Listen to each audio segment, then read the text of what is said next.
Hello guys, usapang tiya po si Mary Grace Piatos. Sino ba si Mary Grace Piatos?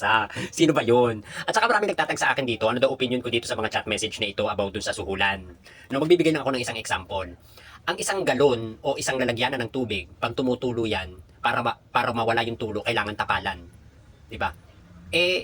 Ibig sabihin, may mga anomalya at may mga maling ginawa, the reason kung bakit sila nang susuhol ng tao. Kasi may possibilities na magsalita yon, para hindi magsalita, tatapalan na lamang, no? Para walang lumabas na issue. Bakit may sulan? Bakit may magic sobre? Ha? At saka sino ba si Pajardo, si Edward Pajardo, hindi Edward Piatos ha. Si Mary Grace lang ang Piatos, hindi si Edward Piatos, no. Si Edward Piatos po dating nasa Office of the Vice President. Siya daw po ay isang SDO official disbursement officer sa opisina ni BP. Galing din siya sa DepEd, pero nung nag-resign ang BP presidente sa DepEd, isinama din ito sa Office of the Vice President. Tapos ang matindi pa nito, ayon sa balita, siya kasama ang kanyang asawa na si Sunshine Cherry, hindi si Sunshine Piatos ha, Sunshine Cherry ang namigay ng pera o monthly allowance, confidential envelope. Oh, sa all, bagang pamasko mula sa Office of the Vice President, mula sa Vice President, si Tia Piatos. Ay, si Tia Pusit pala.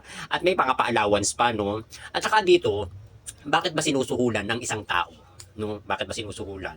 Ibig sabihin, may mga anomalya, may mga ano na dapat ay bayaran para hindi magsalita. Syempre, kung ako man at bibigyan ng ganun, tapos ang pamilya niya ay kilalang manggugurgur, no, ay di tanggapin ko na lang yung pera, nagkapera na ako, tapos pa. Ang masama nito, iniimbestigahan. Ngayon, kailangang ipaliwanag ng mga DDS yan, at ipaliwanag ng mga Duterte at ni BP Sara, no, kung bakit may mga suhulan at bakit mo sinusuhulan. Ibig sabihin, may dahilan kung bakit mo sila sinuhulan.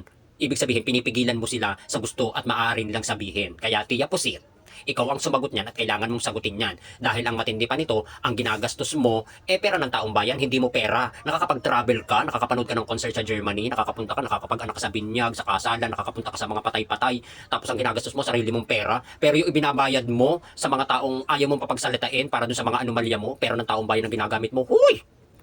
Hindi mo yan allowance, girl. Hindi mo yan allowance, hindi mo yan pera. Pera yan ng taong bayan. Huwag mong gawing allowance yan. Ang pera mo at ang pondo mo ay gamitin mo para sa taong bayan, hindi para sa sarili mo lang. Amang, ha? Ikaw ay huwag kang buyaa. Ay, buyaa. Huwag kang Mary Grace Piatos ka dyan, ha? Kaya ito ang masasabi ko sa mga DDS. Paki-explain naman ito, mga chat message na ito, at bakit lahat na lang ng mga tauhan ni BP Sara ay mga nangangalipol, nangangawala. Tapos biglang mga nagtatamblingan. Tapos ito si BP Sara ay tahimik. Pag kini-question siya, tahimik. Pero pag hindi naman siya kini-question, yaw-yaw ng yaw-yaw, batikos ng batikos. Pero yung sarili niya, hindi niya nakikita. Ganun ba yun? Ha? Mga DDS pa explain.